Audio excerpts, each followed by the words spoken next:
microfone. Peço desculpa do aperto aqui na mesa, mas é um bom sinal de que os convites foram aceitos e podemos, portanto, contar com a presença e com a participação dessas entidades. Professor, a palavra é do senhor. Querida deputada, ilustres membros da mesa, senhores deputados, meus irmãos indígenas, a deputada Luísa Erundina acentuou o fato de que nós não entenderemos absolutamente nada do que está acontecendo agora se limitarmos o nosso olhar para a conjuntura, ou seja, culpado é fulana, o culpado é o partido. E eu costumo dizer que nesses momentos graves da vida social é preciso lembrar-se de que a própria palavra crise foi criada pelo pai da medicina, Hipócrates, e ela vem de um verbo grego, kritein, que tem dois significados principais: distinguir e julgar. Pois bem, Hipócrates deu essa denominação de crise ao momento justamente que ele chamou de crítico, em que o médico, o olhar experiente do médico verifica pelos sintomas qual é a verdadeira moléstia e qual o prognóstico. Ele faz, portanto, o diagnóstico e o prognóstico. O que nós estamos a ver neste querido país é que a situação econômica, como se costuma falar, é catastrófica, mas alguns dados são realmente aterradores. O desemprego atingiu 8.600.000 trabalhadores, desemprego formal, ou seja, o maior número da pesquisa do PNAD até hoje. A recessão, que é óbvia este ano, obviamente também se repetirá em 2016. Ora, há 85 anos que este país não conhece 2 anos de recessão. Isso só aconteceu em 1930 e 1931 como resultado da Grande Depressão de 1929. Nós estamos hoje com 500 mil de brasileiros sem cobertura de seguro-saúde. Como interpretar isto? Qual é a causa da moléstia? A causa da moléstia existe não apenas no Brasil, mas no mundo inteiro. De modo geral, é a substituição do capitalismo industrial, que durou séculos, pelo capitalismo financeiro. Ora, se nós conhecemos a partir do início da Revolução Industrial, meados do século XVIII, um crescimento econômico histórico jamais visto, isso se deveu ao fato de que a indústria dominava a economia. A indústria produz riqueza. E o que nós vemos hoje como não só recessão, mas como sinal de provável depressão, é o fato de que os bancos não produzem riqueza. No máximo, eles podem auxiliar a indústria e o comércio mediante crédito. Mas, ultimamente, segundo o espírito do capitalismo, eles estão abandonando o crédito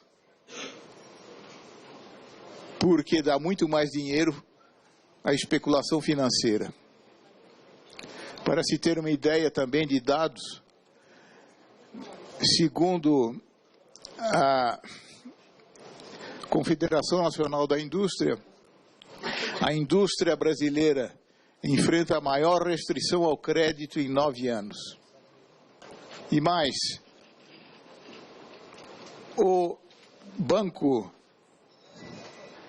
de Compensações Internacionais anunciou que no segundo trimestre deste ano, o estoque de empréstimos tomados por clientes brasileiros em bancos no exterior diminuiu em apenas 5 bilhões e meio de dólares.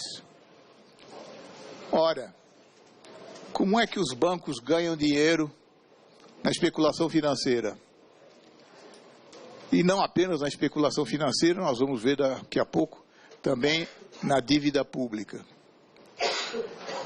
Em primeiro lugar, porque nunca se viu uma situação atual em que os bancos têm absoluta liberdade de atuação. Para se ter uma ideia, eu que sou idoso, como diriam os meus filhos, ou capenga, como eu sinto, eu fui de uma época em que a taxa de juros e a taxa de câmbio era fixada pelo Banco Central. Agora, os juros e o câmbio são negociados pelos bancos no mercado. E pior, não existe mais Banco Central no mundo vinculado ao Estado, obedecendo às políticas estatais. O nosso Banco Central faz o que bem entende e pede-se a Deus nosso Senhor que Ele acerte nas suas medidas. Pois bem, a especulação tomou conta do mundo inteiro. Há atualmente 28 bancos que comandam os juros, o câmbio e o mercado de valores imobiliários. Desses 28 bancos, 14 já emitiram no mercado aquilo que os americanos denominaram derivativos e que alguns economistas chamam de papéis tóxicos, que são o quê? São valores mobiliários cujo lastro são outros valores mobiliários e assim sucessivamente. De modo que basta que uma das cartas desse castelo saia, digamos, o banco Lehman Brothers, para tudo ruir. Atualmente não, em 2013, agora deve haver muito mais, há 710 trilhões de dólares de papéis tóxicos circulando no mercado. Pois bem, quais as consequências disso?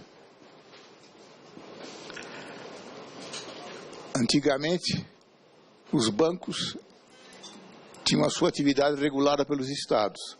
Hoje, os estados estão nas mãos dos bancos. E, na verdade, não apenas por questões de juros e câmbio. Cada vez mais, e a doutora Maria Luísa Fattorelli vai falar disso com muito mais autoridade, em razão da dívida pública. No final do século XX, algumas cabeças capitalistas, e notem, eles são sempre muito mais inteligentes do que nós, conceberam o seguinte: ao invés de aumentar impostos, por que os estados não emitem títulos da dívida pública? Para a classe rica, havia duas vantagens. Em primeiro lugar, não aumenta impostos, e algumas vezes até reduz. Segunda vantagem extraordinária: eles, ricos, passam a ganhar juros, ou seja, vivem de renda. E um número considerável de industriais se tornou rentistas. Resultado, neste querido país, florão da América, enquanto em 1995 a indústria representava 36% do PIB, hoje ela representa 9%, ou seja, apenas um quarto. Os 5 maiores bancos do país detêm 86% dos ativos financeiros. No primeiro semestre desse ano, como todos sabem, inclusive a nossa presidente da República, o Brasil entrou em recessão. Pois bem, o lucro dos 4 maiores bancos privados no primeiro semestre de 2015 foi 46% maior do que o lucro registrado no primeiro semestre de 2014. Bom, obviamente, nós estamos nas mãos dos banqueiros. Diante disso, só podemos repetir a indagação de que um certo Vladimir Ilyich Ulyanov, mais conhecido sob o pseudônimo de Lenin, formulou numa obra de 1902. Que fazer? Cruzar os braços? Tocar um tango argentino, como dizia o poema de Manuel Bandeira?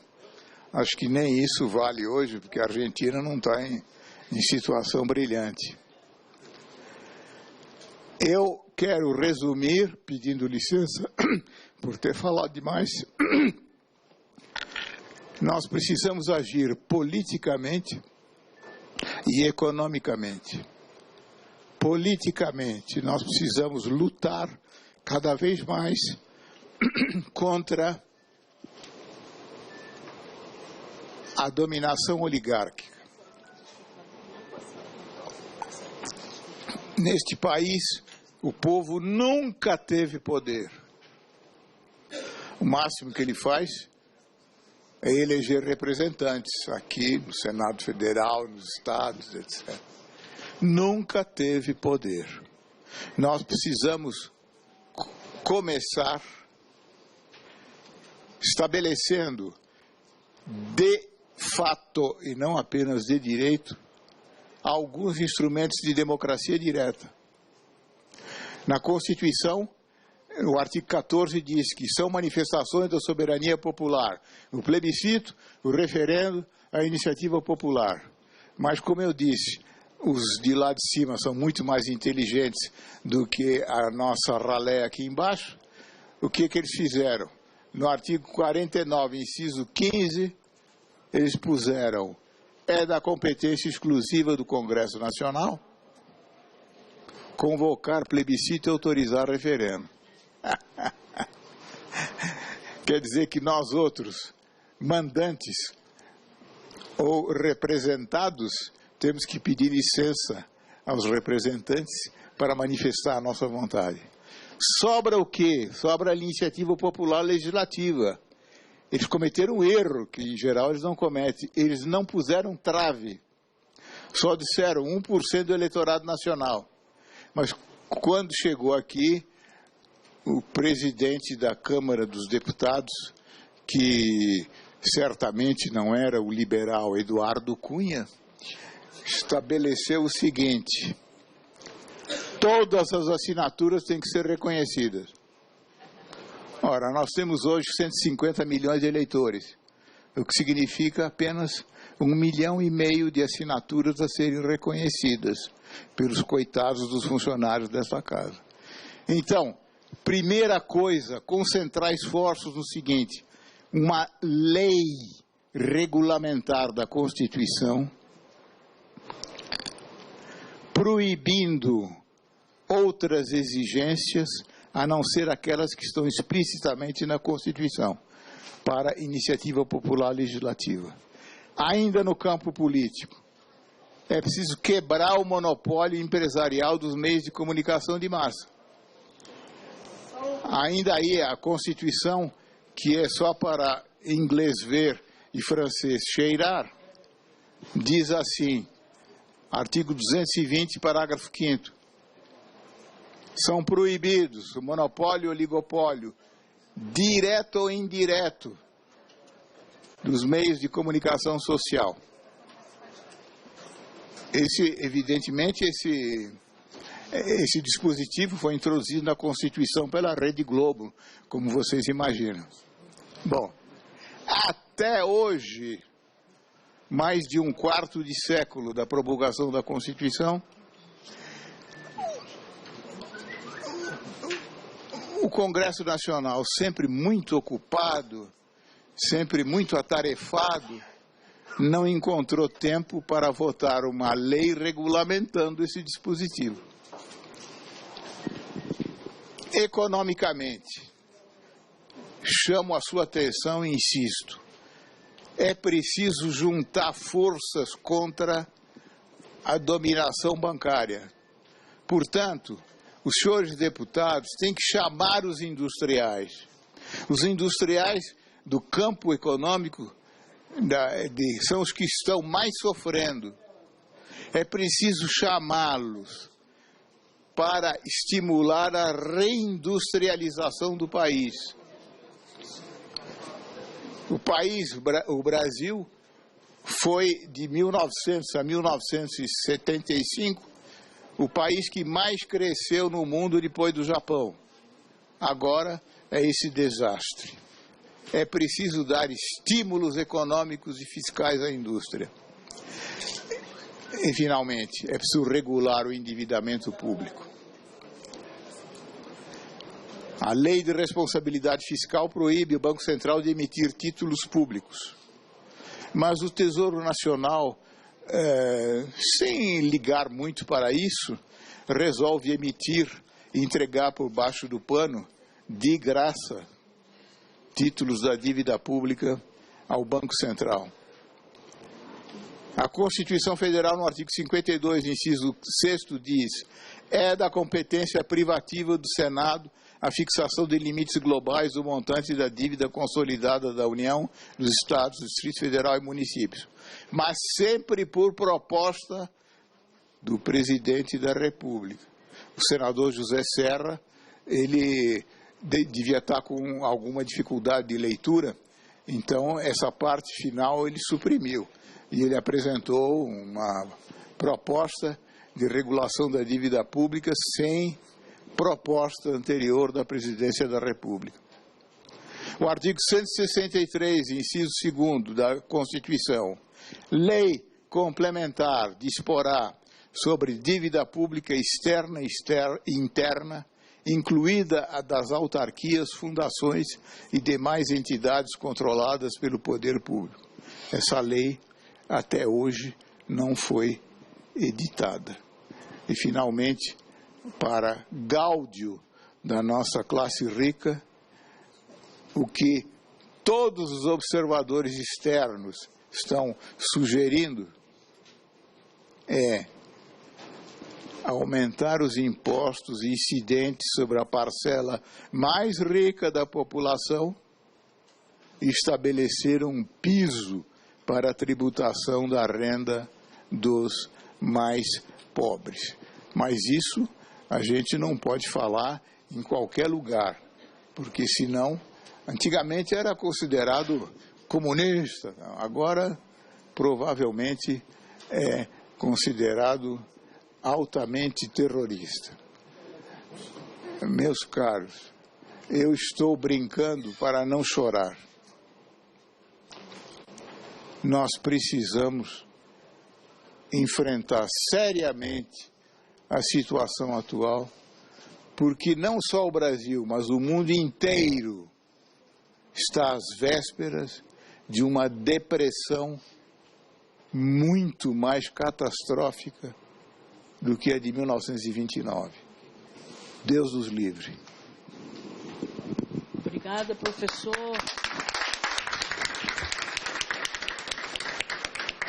Essas brilhantes ideias do professor estão consubstanciadas em 2 documentos que ele nos